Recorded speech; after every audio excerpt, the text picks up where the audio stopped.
Hello friends, welcome to commerce nation learn with confidence.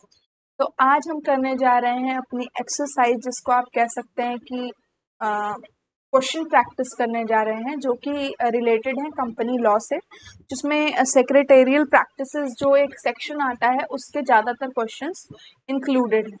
तो चलिए हम अपनी एक्सरसाइज शुरू करते हैं। ठीक है। साथ साथ में आपको गेस करते जाना है कि आप इस क्वेश्चन का सही आंसर बता पा रहे हो या नहीं। इससे आपको ये इवैल्यूएट करने में हेल्प मिल जाएगी कि आपकी तैयारी कहाँ तक पहुंची है, या अगर सीधे शब्दों में कहें तो आप कितना पानी में हैं, यानी अभी आपको और कितनी मेहनत करने की ज़रूरत है। तो जो फर्स्ट क्वेश्चन है वो है, अ company secretary should have thorough knowledge of provision of. ठीक। तो अगर आप अब ऐसे सोचोगे तुरंत से, अगर ध्यान से क्वेश्चन नहीं पढ़ते हो, तो आप क्या लगा दोगे, कंपनीज एक्ट। जबकि जो कंपनी सेक्रेटरी है उसको income tax as well as companies act, labour law, इन सारे एक्ट्स की जानकारी होनी चाहिए, क्योंकि वो कंपनी में एज अ सेक्रेटरी है और सारे डिसीजंस जो हैं वो उसके ही इर्द गिर्द होते हैं। Then the all of the above will be the right answer. Okay. तो आपको क्वेश्चन को ध्यान से पढ़ना है। नेक्स्ट जो क्वेश्चन है वो है, minimum number of directors in a private company. Very easy question, it is 2 and in public company it is 3। Next, third question is, what is not included in the remuneration of director under Companies Act? Salary होती है, ठीक, incentive भी मिलता है profit में, as a managing director उसको फी भी पे की जाती है, बट मीटिंग अटेंड करने के लिए कोई फी नहीं दी जाती है। तो D will be the right answer. Next है, if a director fails to attend 3 consecutive meetings without seeking permission of board of directors, then what may be the consequence of in this case? He will not become director of any company further. ये नहीं होगा. He has to vacate his office. Yes, यही इसका answer होगा. उसको अपनी job छोड़नी पड़ जाएगी, ऑफिस वैकेंट करना पड़ जाएगा. He will have to pay a fine of 50,000. No, इस तरीके की कोई कंप्लायंस नहीं है. Any one of the above भी नहीं. नेक्स्ट क्वेश्चन जो है वो है, qualification share is related with. तो क्वालिफिकेशन शेयर आपको पता है कि डायरेक्टर्स से रिलेटेड होता है, डायरेक्टर्स को इशू किया जाता है qualification share. Then minimum number of director in a public company 3, जो कि अभी हम लोग ऑलरेडी ऊपर डिस्कस कर चुके थे। And then a person who is company secretary and director of company is, उसको क्या कहा जाता है, उसको एग्जीक्यूटिव डायरेक्टर कहा जाता है। इसको क्या कहा जाता है, एग्जीक्यूटिव डायरेक्टर कहा जाता है, जो कंपनी सेक्रेटरी भी हो और डायरेक्टर भी हो साथ में। नेक्स्ट जो क्वेश्चन है वो है, the appointment of a statutory auditor under section 224A is with reference to 25% of 25% of, यहाँ पे सब्सक्राइब्ड कैपिटल होगी, जो कि इसका राइट आंसर होगा। नेक्स्ट जो है वो है, a special notice is required for special notice removal of a member नहीं, कंपनी सेक्रेटरी के रिमूवल के लिए भी नहीं चाहिए होता है, removal of a nominee director के लिए भी नहीं, मतलब किसी चीज के भी लिए स्पेशल नोटिस की जरूरत नहीं होती है। Next question is, age limit of director in a public company is. तो पब्लिक कंपनी में एज लिमिट जो है वो 65 ईयर्स होती है।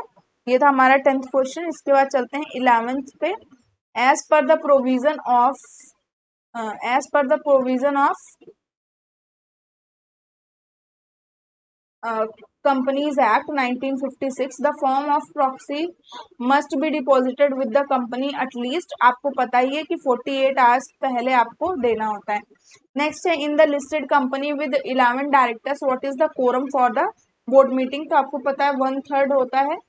तो 11 डायरेक्टर्स के केस में जो है 4 डायरेक्टर्स प्रेजेंट रहेंगे, क्योंकि 11 इंटू 1/3, मान लेते हैं इसको 12 कर लेते हैं, जो 12। ठीक है। नेक्स्ट चलते हैं, age limit of director in a private company. तो नो लिमिट, कितने भी बूढ़े, कितने भी मतलब बूढ़े इंसान को आप डायरेक्टर बना सकते हो। Then 14th question is, on striking off the name of a company considered defunct, the registrar of company is required to. Registrar को क्या करना होता है, उस नोटिस को पब्लिश करना होता है ऑफिशियल गैजेट में। तो इसका राइट आंसर जो है वो ए हो जाएगा, क्योंकि स्टेट गवर्नमेंट को इन्फॉर्म करने का कोई मतलब नहीं, ना सेंट्रल गवर्नमेंट को, ना ही मिनिस्ट्री ऑफ कॉर्पोरेट अफेयर्स को। जो नेक्स्ट क्वेश्चन है वो है the initial disclosure by a director और officer of a listed company under the SEBI regulation act 1992 has to be made within 4 days of concern person joining the company. जब वो company join करता है तो उसके 4 दिन के अंदर में उसको ये डिस्क्लोजर करना पड़ता है। 16th क्वेश्चन है as per clause 49 of the listing agreement the audit committee comprising of 5 director must have a minimum of. अगर 5 डायरेक्टर ऑडिट कमिटी में हैं तो कम से कम 4 उसमें से इंडिपेंडेंट डायरेक्टर्स होने चाहिए। ठीक, इसके बाद बोला गया 17th what is the percentage of average net profit to be contributed as political contribution passed by board of directors। तो परसेंटेज बताना है कि एवरेज नेट प्रॉफिट का कितना परसेंटेज जो है वो कंट्रीब्यूट किया जाता है बोर्ड ऑफ डायरेक्टर्स को पॉलिटिकल कंट्रीब्यूशन में। तो 5% होता है, राइट आंसर जो है वो 5% है। नेक्स्ट है generally rights and obligation of a company are regulated in. अगर हम कंपनी की बात करते हैं तो कंपनी के राइट्स एंड ऑब्लिगेशन मेमोरेंडम में लिखे होते हैं। यहाँ कंफ्यूज नहीं होना है, आर्टिकल में नहीं जाना है। इंटरनल रूल्स एंड रेगुलेशन और rights and obligation of directors जो है वो आर्टिकल में लिखे होते हैं। नेक्स्ट है 19th क्वेश्चन बोलता है कि what is the nominal value of shares that must be there with the directors of company as per company article. तो कम से कम 5,000 रुपए के वैल्यू के शेयर्स आपके पास होने चाहिए। 5,000 रुपए जो है वो मिनिमम लिमिट है, नॉमिनल वैल्यू। नेक्स्ट जो क्वेश्चन है वो है what is the maximum number of companies in which a person can be a director at a time. The number is 15। 15 company में आप एक साथ डायरेक्टर बन सकते हो। नेक्स्ट है which schedule discuss about provision for managerial remuneration. तो जो शेड्यूल आई थिंक इसका सही आंसर हमको नहीं पता है, लेकिन शेड्यूल 13 जो है आई थिंक वो मैनेजरियल रेम्युनरेशन के बारे में बात करता है, I am not sure. Next out of the following which states the maximum number of directors in a company. तो मैक्सिमम नंबर ऑफ डायरेक्टर्स जो है वो कौन बताता है, तो आपको पता है कि इंटरनल की बात आर्टिकल करता है तो एओए ही बताएगा।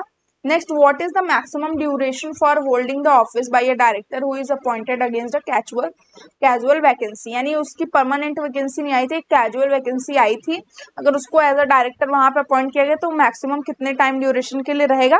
तो इसका राइट आंसर जो है वो बी हो जाएगा, till the period allotted to the person against whom he has been appointed after casual vacancy. ठीक, till the period allotted to the person against whom he has been appointed after casual vacancy. मतलब कोई director जो है वो गया होगा तो जब वो आ जाएगा तो फिर आपको हटा दिया जाएगा। तो कैजुअल वैकेंसी में आप इतने ही दिन के लिए अपॉइंट होते हो। नेक्स्ट बोला गया who can appoint an alternate director in special conditions. तो शेयर होल्डर्स ही अपॉइंट कर सकते हैं एजीएम में। In which type of companies there is no limit for the number of directorship. तो यहाँ पे प्राइवेट कंपनी में नंबर ऑफ डायरेक्टरशिप के लिए कोई भी लिमिट नहीं है। नेक्स्ट है out of the following who will be called for AGM. तो ये सारे लोग ही बुलाए जाते हैं एजीएम के लिए, equity share holders, preference, auditor, मतलब ऑल ऑफ दिस। तो ये इसका राइट आंसर हो जाएगा। नेक्स्ट क्वेश्चन है out of the following who will issue the secretarial compliance certificate. तो ये कौन इशू करता है, कंपनी सेक्रेटरी जो कि प्रैक्टिस में है वो सेक्रेटेरियल कंप्लायंस सर्टिफिकेट इशू करता है, जिसके अंदर आप आर्टिकलशिप कहते हो वो करते हो, वही इशू करता है। नेक्स्ट है 28 who is liable to file various legal returns to registrar of companies. तो आपको पता है कि कंपनी सेक्रेटरी की ये जिम्मेदारी होती है कि वो रजिस्ट्रार के पास सारे लीगल रिटर्न्स फाइल करे, क्योंकि वो एज अ लॉयर जो है वो काम कर रहा होता है, कंपनी का लॉयर।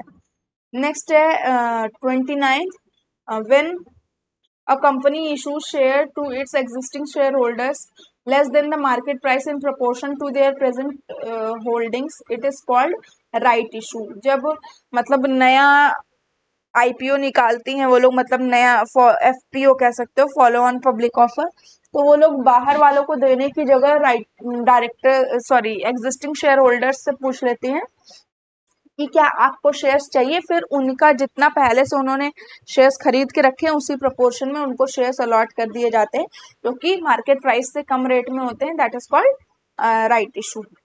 फिर इसके बाद क्वेश्चन नंबर 30 है statutory duty of a company secretary. तो स्टैट्यूटरी ड्यूटी जो है वो क्या है, observe all legal formalities with being specifically authorise to do so, यानी जो भी चीजें उसको स्पेसिफिकली ऑथराइज की गई वो सारी चीजें करना उसकी ड्यूटीज में आता है। The minimum number of members in a public limited company, तो बहुत ही ज्यादा इजी है, 7 मिनिमम मेंबर्स होते हैं। 32 question says that the contract signed by the promoters of a company वो क्या होगा, ठीक। तो can ratified by a company after incorporation is legally binding upon the company after registration, cease to be the personal liability of promoters after incorporating the company, remain the personal liability of the promoters।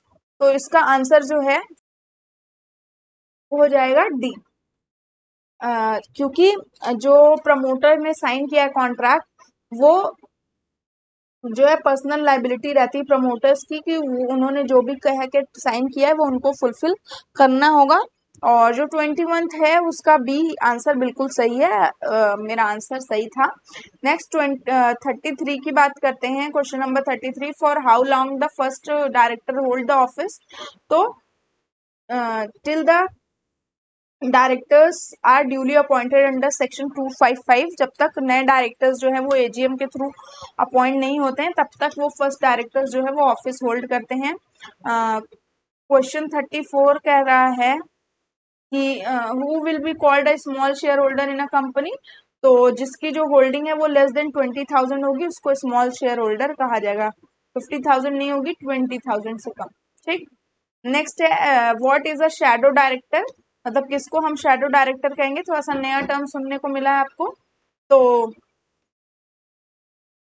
a person whose directions or instructions the directors of a company follow, उसको shadow director कहेंगे, यानी उसकी परछाई पे सब चलते हैं उनके कहे पे, तो वो शैडो डायरेक्टर कहलाएगा। सो ऑप्शन सी जो है वो राइट आंसर हो जाएगा।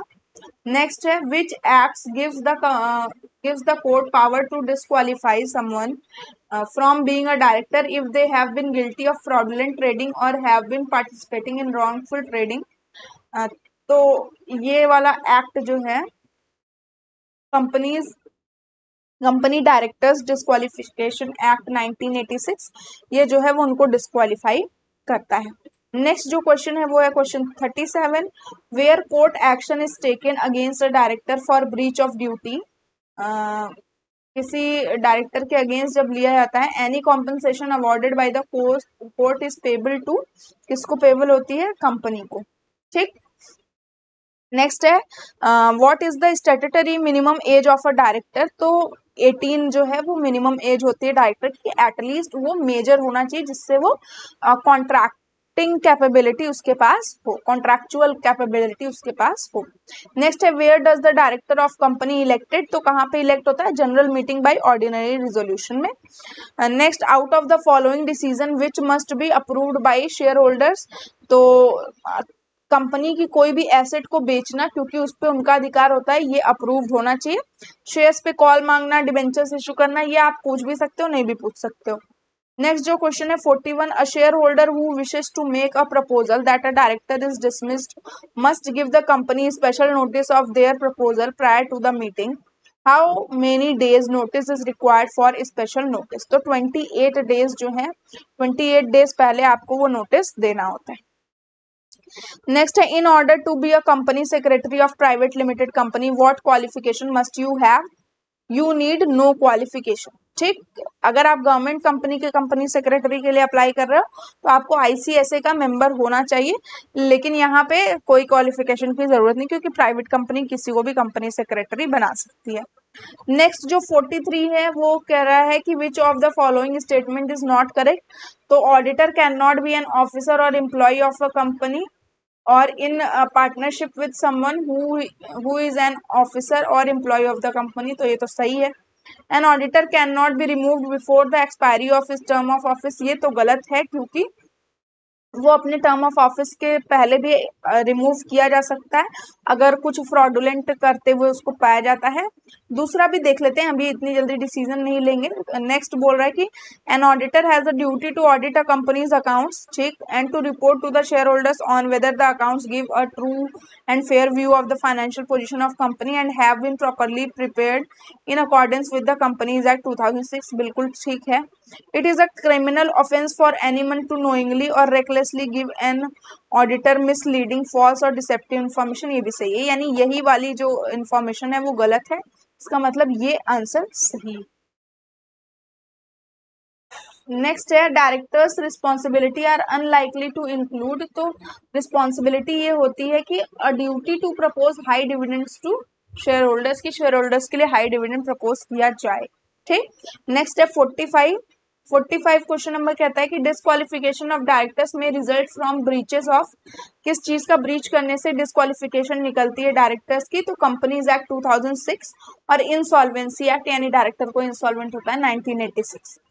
नेक्स्ट 46 क्वेश्चन कह रहा है कि which of the following actions will not help directors to protect themselves from non compliance with their obligations and responsibilities, तो keeping themselves fully informed about company affairs, ensuring that regular management accounts are prepared by the company, including a disclaimer clause in their service contract, तो ये जो है disclaimer clause उनको करनी है, वो उसको हेल्प नहीं करेगा, ठीक। नेक्स्ट है डायरेक्टर में नॉट बी डिस्क्वालिफाइड फॉर, उसको किस लिए डिस्क्वालीफाई नहीं किया जा सकता, paying inadequate attention to the company finances, being convicted of drunken driving, continuing to trade when the company is insolvent, persistent breaches of company legislation, तो बाकी सारी तो ठीक है, लेकिन अगर वो ड्रिंक करके ड्राइव कर रहा है तो उसका कंपनी के रिलेशन में कोई मतलब नहीं, जिसके लिए उसको डायरेक्टर के लिए डिस्क्वालीफाई कर दिया जाए। नेक्स्ट है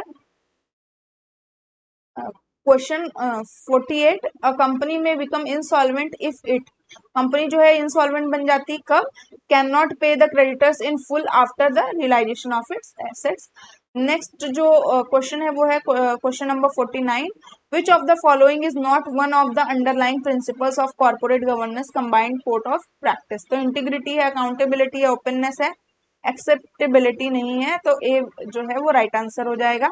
नेक्स्ट है question number 50, when an act is beyond the powers of dash it is set to be ultra vires, company, तो कंपनी के पावर के बियॉन्ड होगा तभी उसको ये कहा जाएगा, ठीक है।